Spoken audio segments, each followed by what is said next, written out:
Greetings, friends. We're now in the week of Parshas Ki-Seitzei, with only a few weeks left before the awesome day of Rosh Hashanah. I recently received an email which referred to the current worldwide plague as a curse. And it said, we will get together, this is a quote from the email, we will get together when this cursed business is over. I want to ask, is Corona a curse? I'd like to examine the situation more closely. We owe it to ourselves to make every effort to view the current events through a Torah lens. Corona is clearly a Makkah, a worldwide plague. The seminal event in Jewish history is Yetzias Mitzrayim, the exodus from Egypt, which was initiated with 10 plagues that destroyed ancient Egypt. It was necessary that Egypt be destroyed because that idolatrous country was ensnaring our ancestors, and the time had come for us to be liberated so we could accept the Torah. The entire world was created in order that Am Yisrael, our nation, should accept the Torah. Either we had to be liberated from ancient Egypt, or the world would literally have ceased to exist. If there's no Jew studying Torah in the world does not exist. My friends, what is happening today is a replay of those ancient events in biblical Egypt. It's not an accident, and it's not a curse. It's the hand of Hashem. The entire world today has become the new Egypt, submerged in an empty culture which rejects Hashem. By definition, such a culture is also anti-Jewish. Since the very existence of Am Yisrael, our nation, is predicated upon the acceptance of the sovereignty of Hashem, the current worldwide culture and the nation of Israel are inherently incompatible.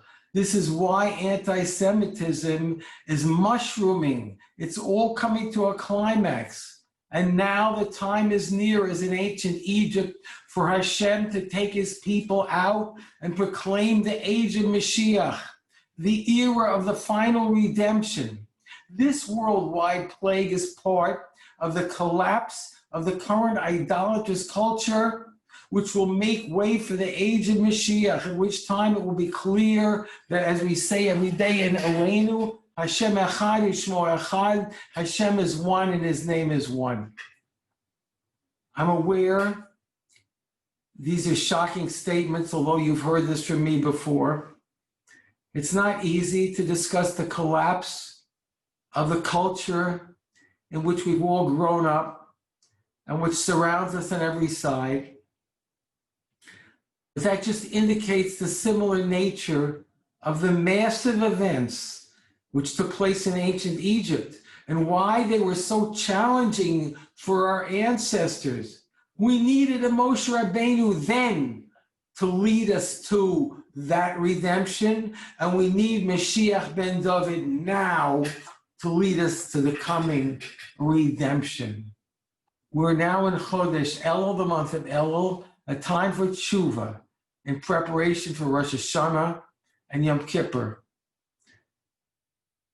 My friends, could we have contemplated last Rosh Hashanah, the magnitude of the changes which would transpire in the year 5780? Could we have imagined Corona and the new American quote unquote revolution?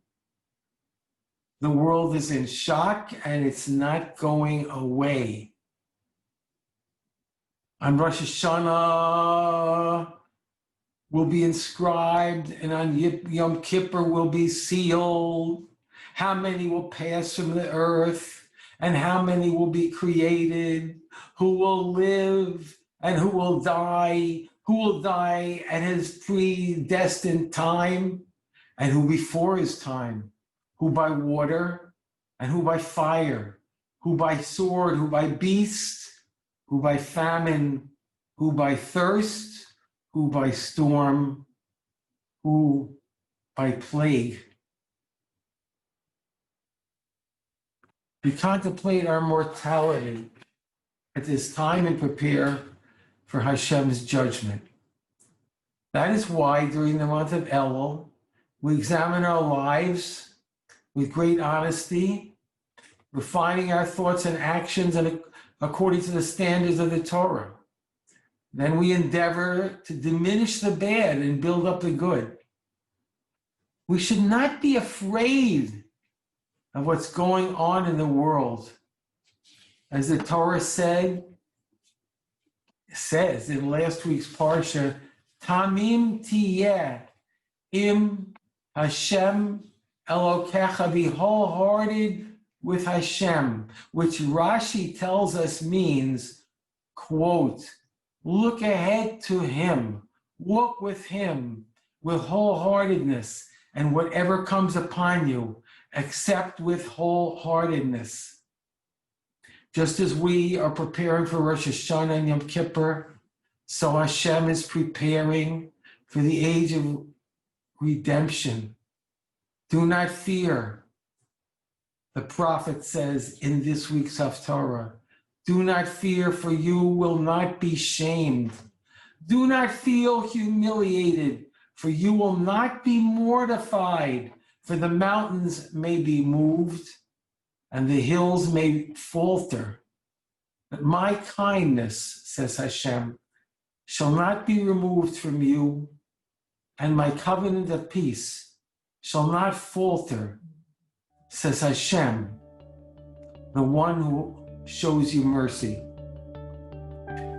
May we all merit to see Mashiach ben David soon in our days.